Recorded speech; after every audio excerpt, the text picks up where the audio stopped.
First Chronicles chapter 21. David numbers the fighting men.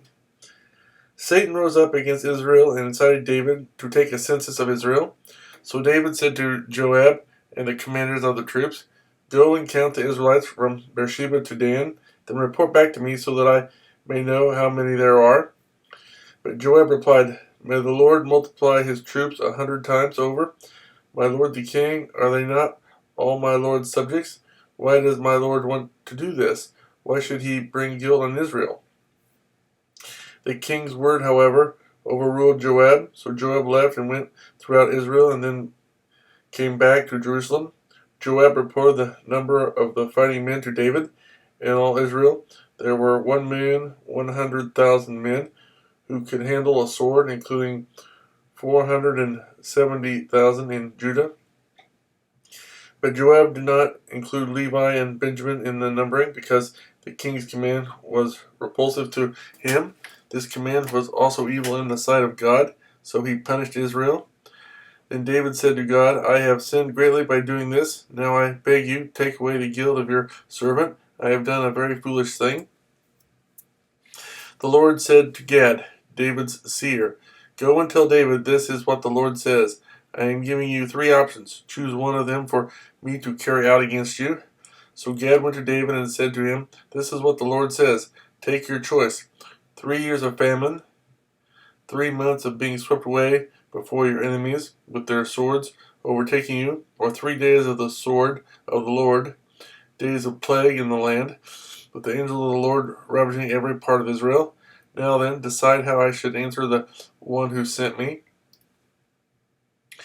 David said to Gad, "I am in deep distress. Let me fall into the hands of the Lord, for his mercy is very great, but do not let me fall into the hands of men." So the Lord sent a plague on Israel, and 70,000 men of Israel fell dead. And God sent an angel to destroy Jerusalem. But as the angel was doing so, the Lord saw it and was grieved because of the calamity, and said to the angel who was destroying the people, "Enough, withdraw your hand." The angel of the Lord was then standing at the threshing floor of Araunah the Jebusite. David looked up and saw the angel of the Lord standing between heaven and earth, with a drawn sword in his hand extended over Jerusalem. Then David and the elders, clothed in sackcloth, fell face down.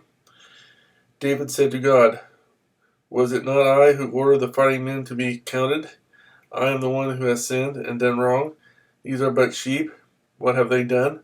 O Lord my God, let your hand fall upon me and my family, but do not let this plague remain on your people."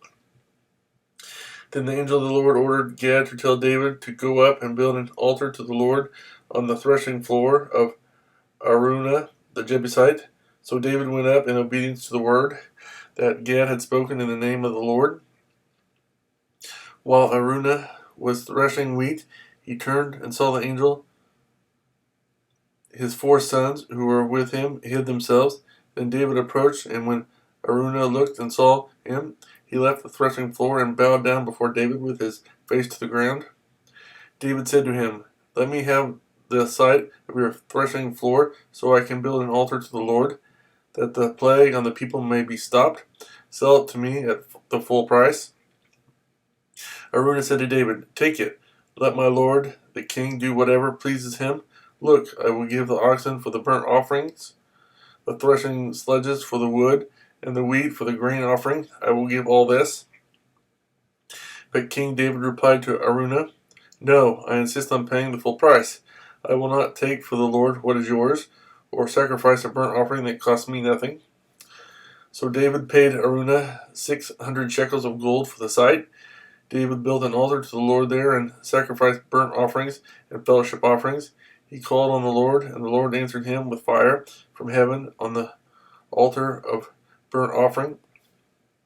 Then the Lord spoke to the angel, and he put his sword back into its sheath. At that time, when David saw that the Lord had answered him on the threshing floor of Araunah the Jebusite, he offered sacrifices there. The tabernacle of the Lord, which Moses had made in the desert, and the altar of burnt offering were at that time on the high place at Gibeon. But David could not go before it to inquire of God, because he was afraid of the sword of the angel of the Lord.